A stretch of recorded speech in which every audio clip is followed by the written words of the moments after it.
I want to start with an accident that you had in 1989. And your story is a well known story, but I want to get into the details of this because it is a very powerful story and I know a difficult one. But in 1989, you experienced a car accident that, in many ways, transformed your life, set it on different trajectories. Let's start with the accident. Can you tell us what happened that day?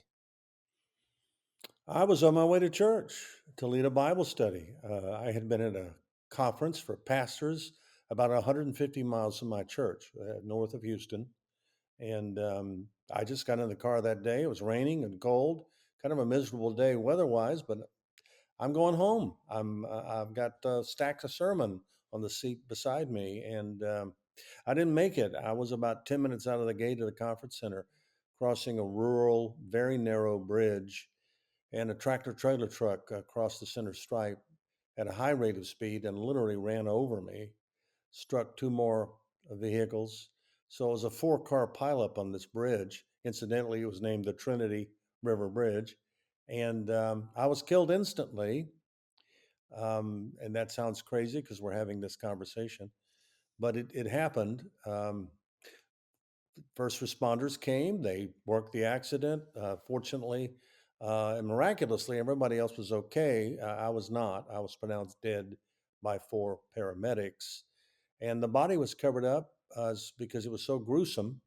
And they're waiting for the medical examiner to come and do the paperwork so I can be transported. So the assumption is that you are dead and you are laying there for about 90 minutes, correct? That's During right. this time while this is going on? Yes. 90 minutes. So while they're assuming that you are dead, and while you are dead, clinically speaking, Right. what is going on though for you were experiencing something during that time that they could not see, the paramedics, but that you were feeling and experiencing? Take us through that. The moment the truck struck me, I was standing at the gates of heaven. According to the Revelation, there are 12 gates in heaven, three on each side of the great city of God. I was at one of them, and I was surrounded by people I had known and loved in life who had preceded me in death. And they looked good. If you want to look good, I think heaven is where you want to be. And I looked really bad back here on earth. I had been literally dismembered, torn apart. So there couldn't be a more stark contrast between what was happening back on the bridge as they were waiting for the coroner and what was happening at the gates of heaven. They, of course, couldn't have known that, but I was absent from the body, present with the Lord. That's what the Bible tells us. If we're ready, I was ready that day. I just wasn't planning to die that day. And How can I just ask, how aware were you? You're at the gates. Were you aware of where you were initially and what had happened did you remember what had just happened? Take us through sort of your mindset in those moments. No, I had no awareness of what had happened on the bridge, and would not have any until I returned very dramatically. I don't think people in heaven think much about what happens here. I believe the only thing people in heaven are very aware of is who's coming. Mm. People often ask me, "Does my deceased relative miss me?" I don't think so. I think they expect you, and that's even better because there's no time there. They're expecting us now. So they were expecting me. The people who met me at the gates of heaven were expecting me. They couldn't have possibly been more real. In fact, that's one of the things that confirmed my being there is that I loved them and I missed them. And the first person I saw was my grandfather. I had actually been with him when he died. And the last time I saw him on earth was at his funeral, and he did not look good. Now I'm staying at the gates of heaven. He's there to greet me. He's the first person I saw. He extends his arms to me and speaks a language I've never heard before, but fully understood, and said, "Welcome home, Donnie." That was his name for me here on earth. And when I saw him, I knew where I was. I was home. And that is our home if we're followers of Christ. What in those moments were you feeling inside? Because you mentioned, they may not be missing. You don't think they're missing the people on earth. They're in heaven, right? And so you were entering into this. And what were you feeling and experiencing as that journey was starting? I was deliriously happy and fulfilled. Heaven is a buffet for the senses. It's a sensory explosion of sight and sound and smell and touch, and all those things that we are gifted with here are exponentially more exciting there. Being with the people, experiencing colors I've never seen before, hearing music, thousands of songs at the same time without chaos, because they were symbiotic and they were all glorifying God, which is what worship is. Just everything. The Golden Boulevard over the heads of the people, the gates made of pearl, literally made of pearl. All of it was simply the most real thing that's ever happened to me. And let's face it, I've had some real things happen to me here on earth. Uh, 13 months in a hospital bed and 34 surgeries. So the stark contrast between what I experienced there and look forward to experiencing there when I return, and what I have lived here since those days couldn't be more stark, really. So, as you see your grandfather and others, what were some of the other things that went on during this experience before? And then we'll get into your return because it is very dramatic. And your story has been told, by the way. And I just want to emphasize this, your story, and I interview a lot of people talking about these issues, is most widely cited as the most compelling among stories when it comes to this sort of experience. And so I just want to emphasize that for people because I do think it's important as we're talking through this. This may be foreign to some people hearing about this kind of experience, but it is common. But again, yours is one that people point to often. So, what else did you experience during this time in heaven? Brilliance, light. Um, Revelation 21 is very clear about the God is light and that Jesus is light. And we would be blinded by the light of heaven with these earthly eyes, is just that brilliant. In fact, I thought the gates were alive, but I really have concluded that the light on the gates made of pearl, it makes them so dazzling that they look as if they're alive. It's just the vividness, the incredible brilliance of heaven is dazzling. It's just and one of the reasons I waited 15 years to write this book was because I didn't have earthly words for it, and I still don't. Um, Heaven embraces you; it permeates you, like the music, for instance. It's the one thing I brought back with me because it's portable. Music is; we carry it inside of us, and the more weary I grow here on earth, which happens more often at my age, the louder that music gets. It's like I'm Wow. closer to heaven again, as the music, it really inhabits you, the music of heaven. And I think God is greatly moved by music. He loves to hear the worship of the faithful, and it's one of our great gifts to him. He loves it, and so in heaven we get to hear it. It's not really for us, but we get to hear it. We're beneficiaries of the music, and so all of that stuff changed me completely from a heaven standpoint. I really wasn't, worried about what was going to happen before I got run over by a truck, but after it did, if there's no fear associated with it, that's just the most uh, complete reality that I have. I'm not fearful. I'm trying to get people in and help them have a Right. You better want to life reach on the way. people. Yeah, Yes, you want to reach people, which is why this has become a absolutely. ministry for you. I know sharing your story. Did you interacted with loved ones? Did you have any kind of interaction with God at all? Presence, his immediate presence. That same chapter in Revelation talks about, in the first 6 verses of chapter 21, it talks about being with God three times, with God. Three when it comes to God is very important, and it's interesting that it would say that three times in a row. We are with God, and with God. It's the presence of God. I could see through the entrance of the gate, which is actually quite small. The entrance is. I would have imagined a very large gate, but we go in one at a time. It's a personal decision, and so even though they greeted me and they pivoted. I was going in by myself one at a time, and I could see the boulevard. I could see the trees of life, of which we can eat there. I could see a pinnacle in the middle of the city, high and lifted up, and on that was the brightest light of all, and thrones. And I know that's where God is, and that was my objective at that point. I loved seeing these people, but I knew they would dwell with me. I wanted to go through that gate, the very thick wall, down the boulevard, up the hill, and fall at his feet and say, "Thank you for letting me come." That was as close as I got. And it may sound strange, but I'm glad I didn't get any closer than I did. Had I come back after having experienced that, I don't think I could have been I don't know how I would have existed here because it was very difficult already. Had I lost that, I don't know what my life would have been like here again.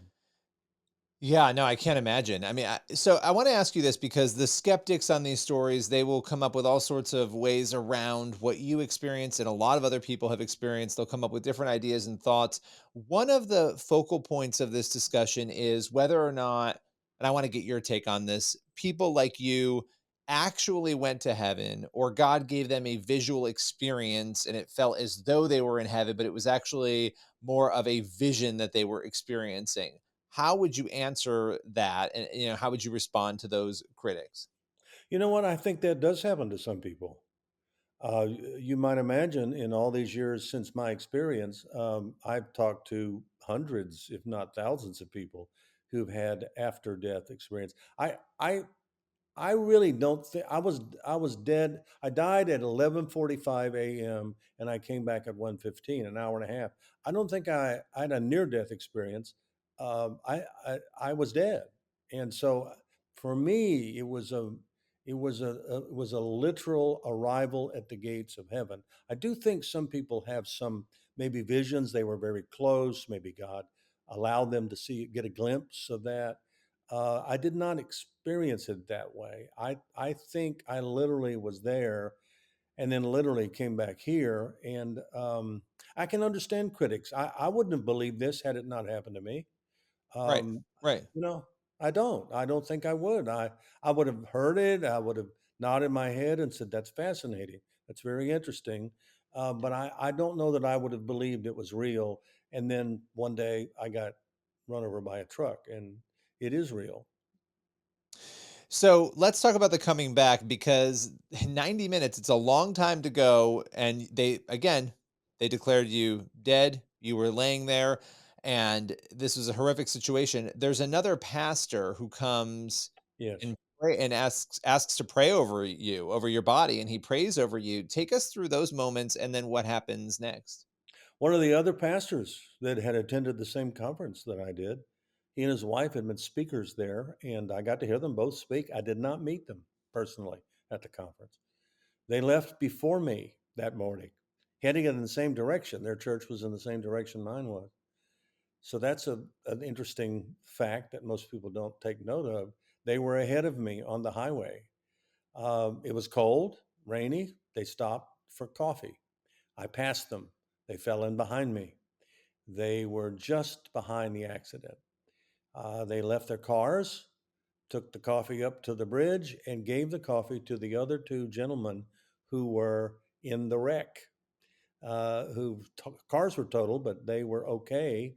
So that now they're standing on the bridge watching all this, and the man whose name was Dick Honorecker uh, heard the voice of God. He said, "God told me to pray for the man that was in the red car. That would have been me." And the police officer working the accident said, "Well, he's dead." I knew he was dead when I got on the scene, but the paramedics worked on him for a long time and were unsuccessful. They tried everything.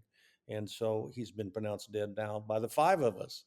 And the policeman, preacher says, "Well, that's I'm okay, but God's told me to pray for him. I have to pray for him." Policeman says, "Well, go ahead, pray, go pray." "No, no, I need to get in the car and pray for him." "No, sir, you cannot do that. It's too much of a twisted metal, broken glass thing. You'll have to pray over here." "No, I have to pray over there." Well, a discussion ensued, and the preacher won. So he got in the car from the back, which is the only direction he could approach me in the front seat. He crawled under the tarp I had been covered up with and discovered the only thing I didn't break was my right arm. It is the only thing I did not break. So he puts his hand on my right shoulder from behind and begins to pray for me under this thick waterproof tarp. Um, they found my identity. The police did search me. They called my church, told the church I had been in an accident, but not that I was a fatality. So the church starts praying and calls other churches. So very shortly, tens of thousands of people are praying for me. But one man is in the car. He knows I'm dead. He's praying over my dead body. He keeps this up for an hour and a half. Alternating verbal prayers with musical prayers, like old hymns. He's singing What a Friend We Have in Jesus, the great 150-year-old hymn. Um, and he's got his hand on my shoulder. And 90 minutes after the truck ran over me and killed me, ran over and killed me, he's singing What a Friend We Have in Jesus, holding onto my right shoulder under the tarp in the dark. And I start singing the song with him. And he gets out of the car really fast, goes over to the policeman and says, "The dead man is singing, and he is The not dead man believed." is singing. Wow. Yes, he's not believed. And it took some convincing to even get them to come and check on me again, and which they did, and discovered that I was alive, not very, but alive. And then they proceeded to try to figure out how to get me out of the wreckage of that car. Now, I know that you have spoken and shared, and we'll talk a little bit about that before we close in a bit here. A lot about your story over the years. You've written the book. There was a wonderful movie made. You're also part of the movie After Death. Yes, This is a film from Angel Studios where you tell your story and share your story. And we'll talk a little bit about After Death too. But you went through an unimaginable, as you mentioned, you broke almost every single bone in your body, and the amount of surgeries, as you, I think you said it was 34, 35 surgeries. 34, yeah. 34, I mean, rehab, what you went through after. I can't imagine coming out of this experience of complete joy and wanting to be in that experience and coming into really hell on earth, which It is what was. you were experiencing. It What was. was that like to navigate? Well, I finally made it to hospital 6.5 hours after this accident, and as I said, I was there for 13 months in a hospital bed. So I hit the bottom emotionally, probably even spiritually. One morning at 2 a.m., and I only had one arm left, so I was shaking my fist at God, not in anger, but in frustration.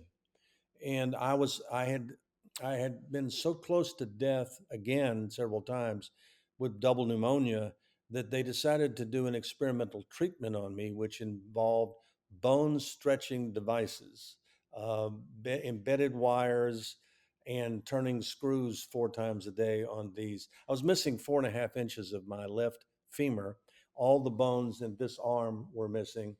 And so they had to do uh, heroic experimental treatments to save my arm and leg, and so that I could be set up to get breathing treatment. So it was just touch and go for a long, long time. Well, I had 30 wires embedded in my leg, and I had 12 in my arm, and it was it just I don't have words for. I didn't really know you could hurt like that and live to tell about it.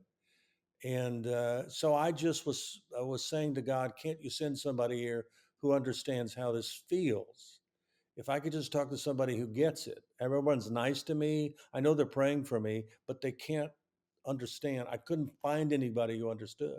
And God rebuked me, really, and said, it's not about you. It's about me and what I can do through you now I could never do before the truck ran over you. You've got you've got to get over your pity party, and you've got to turn your pain into a purpose and your test into a testimony. Instead of Wow. shaking your fist at me, you should reach out to other people and help them through long And dark that's nights. and this is what you've been doing. I mean, It you've is. shared. this story around the world. And you mentioned it took 15 years to write the book. You've again, you're in after death now. You've had the movie made. Were there other reasons why? And if so, what were they that you took time? Was there any part of you that thought, are people going to believe this? What was sort of some of the other maybe barriers that held you back from sharing it so publicly at first? I never really cared whether people believed it, and I'm not trying to be just dismissive. um, because if I had to worry my way through that, I probably never would have told it. Or whether people thought I was crazy or anything, it just never crossed my mind. And amazingly, in all these years, the amount of pushback that I have received is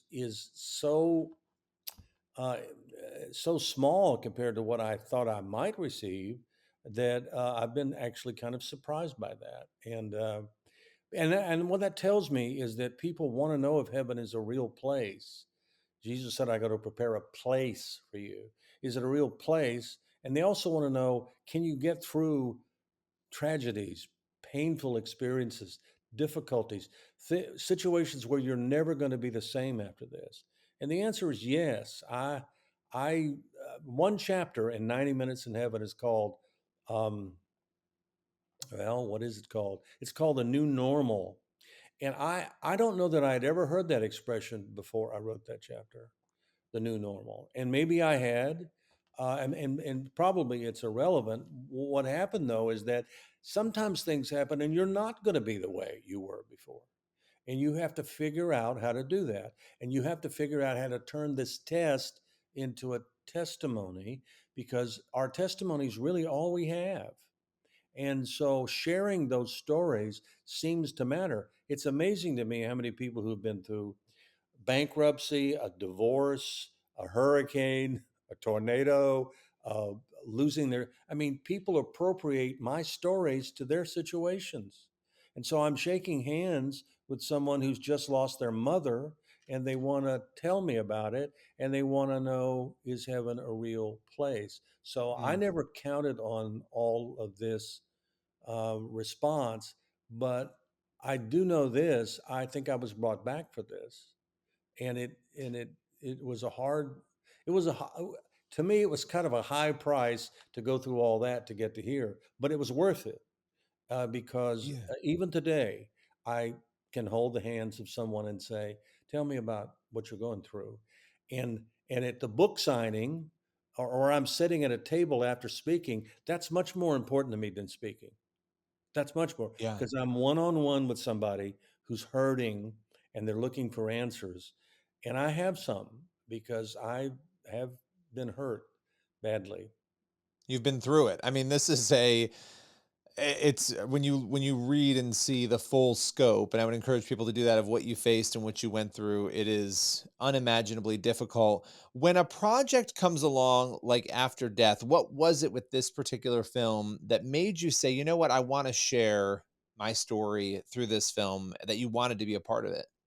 I'll tell you something I really haven't shared before.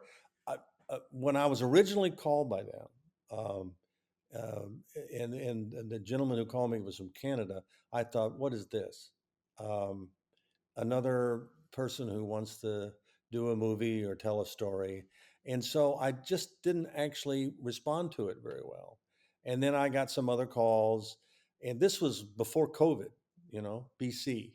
and and finally, I took the call, and the guy was so genuine and so sweet and so encouraging, and I could tell that it was very important to him. I said, "Okay, well, let's talk about this." So it kind of evolved, and then COVID hit, and they said, well, we would be willing to come down to where you live and bring an entire film crew. I said, really? Yes. Well, this was during COVID. They brought a whole crew down to near where the accident happened, rented a house so we could be kind of cloistered and avoid all the people who had COVID. And we actually filmed all this. We went out to the bridge where the accident happened with the state trooper who handled the accident, with Dick Honorecker's wife, Anita. And we stood there right at the site of where this all occurred. And the three of us relived that day on that spot. So they went to a great deal of effort and even difficulty to do this, and then they were seriously committed to telling the story of what happened after death. Then I knew they were getting scientists, doctors, psychologists. I mean, they brought together a team of people who may otherwise never believe anything like this to do the research, and other people like me who have similar experiences. When they put that together, it is an extremely powerful story of is there life after death? And they conclude, yes, there is life after death. So that's all I needed to know as it evolved, that this project was very important and very real and would really get the conversation started amongst people who just don't ever think about what happens after death. And the death rate here is 100%. We're not getting out of this alive. So we're trying to get people to the place where they can ask the question, is there life after death, and get an answer. Well, in this film, it hits October 27th across the US. People are going to have a chance to go and see this. And, this is a topic, as you are saying, that affects everybody. And before we go, I have to ask that trooper who dealt with your case. I can't imagine what goes through his mind and how it's impacted him. I'm sure you don't want to be in a position of speaking for him, but I don't know what you could tell us about him, because the people who were there and thought you were dead, to hear you then singing and see you doing what you're doing now, it must be incredible for them. Well, Sven, and he's Swedish. He's a Swedish retired Texas state trooper. That's interesting, but he's a long, tall guy. He's no nonsense, very, very much a law enforcement man career. I actually spoke in a conference here north of Houston, and I did not know he was in the audience. I did not know this. They had brought him in.